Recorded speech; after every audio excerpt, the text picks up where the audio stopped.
joined now by the Conservative MP, Rehman Chishti, who joins me. Thank you very much for being with us. Freedom Day, some people have called it, others have said it's a reckless gamble. That's what the Labour Party leader, Keir Starmer, is saying. Well, I think what I would say is cautious optimism. And, we've seen so many people lose their lives over the past 18 months. And thanks to the government's vaccination rollout programme, which was one of the best in Europe and one of the best in the world, we've now seen all adults have received one vaccination, and you've seen, the others, 2/3 of the adults have had 2 of their vaccinations, which has allowed us to be in a position where we are, because we cannot, as a society, continue to have restrictions indefinitely. So a time is reached where decisions had to be made, taking account of the fantastic vaccination rollout program, taking into account that the transmission of this the disease in the summer months is low, taking into account the fact with the hospitalization rates due to the fantastic work of the vaccination rollout is low. This was the right time for the government, in my view, to move to the next stage of the pandemic, post-pandemic recovery. Well, everyone knows the vaccine rollout has been successful, but a lot of scientists, as you know, completely disagree with you and say this is not the right time because cases are rocketing. We're looking at 100,000 a day, maybe 200,000 a day. Hospitalizations are going up, deaths are going up. And although, yes, the vaccines had a big part to play in reducing hospitalizations, it has weakened the link, hasn't it, between cases and hospitalizations, but it hasn't severed it.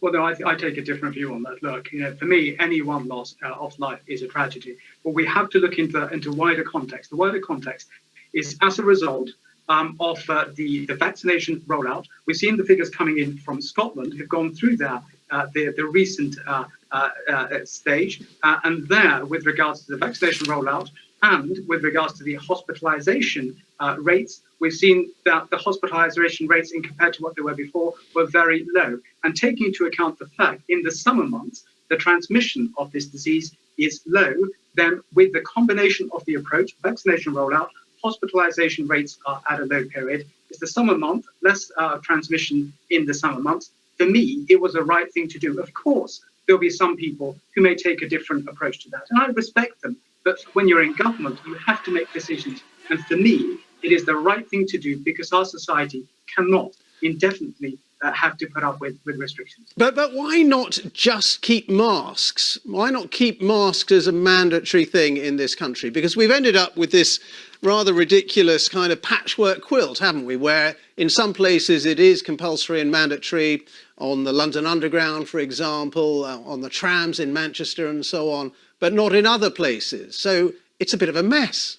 No, I think what it is, the government's been very clear and the Prime Minister's been very clear. I think what we have, just because we're now opening up, does not mean we should not be cautious, does not mean we should not show common sense, does not mean we should not have individual responsibility. Of course we should. And therefore, in answering your question, I think we have seen devolved regions take a different approach, and that's the matter for devolution. For example, in the TfL, they've taken a different approach with regards to the transport.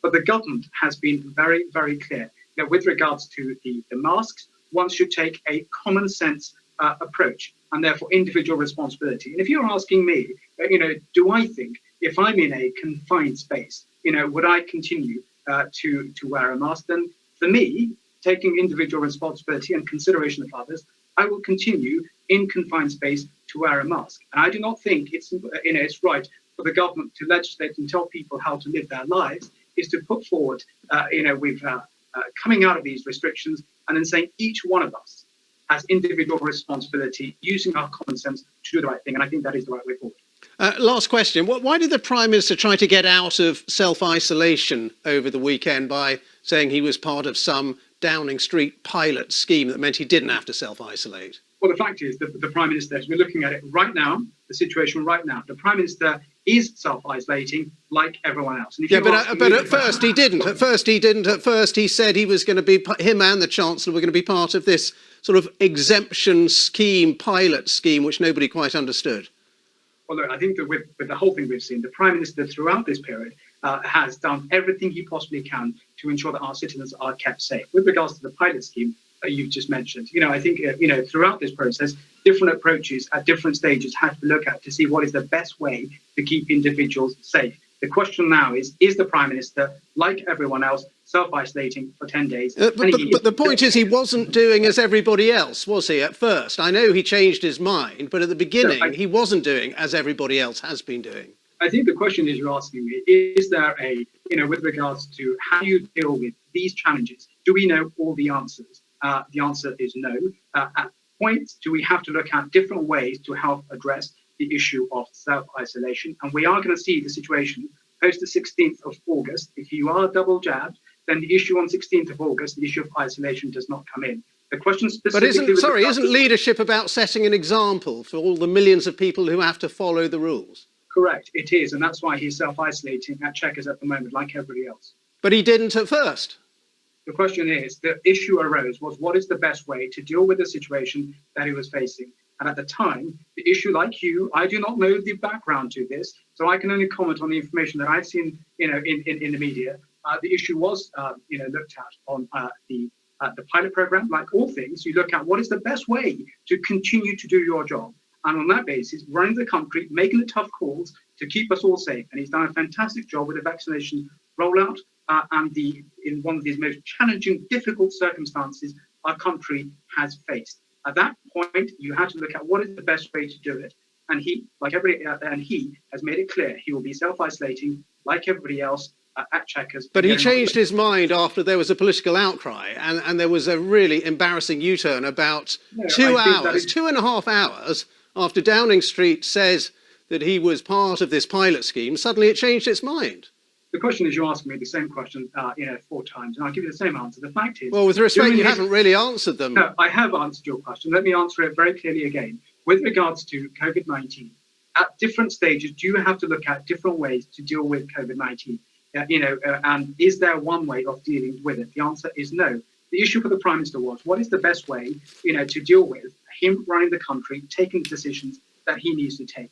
And he felt that he needed the best way was for self-isolation for 10 days. Before that, just in the media, like you've asked me, I read the consideration was, is there a way to take part in a pilot program? Is there a way? And I think that matter was looked at and dismissed. And the Prime Minister is now self-isolating like everyone else post having the ping. So my question to everyone is, if you get the ping, self-isolate, in line with the guidance and consideration for everyone else. And the Prime Minister is doing just that at Chequers, in line with taking the decision to keep our country safe. Rehman Chishti, thank you very much indeed, Conservative Member of Parliament. Thank you for your time.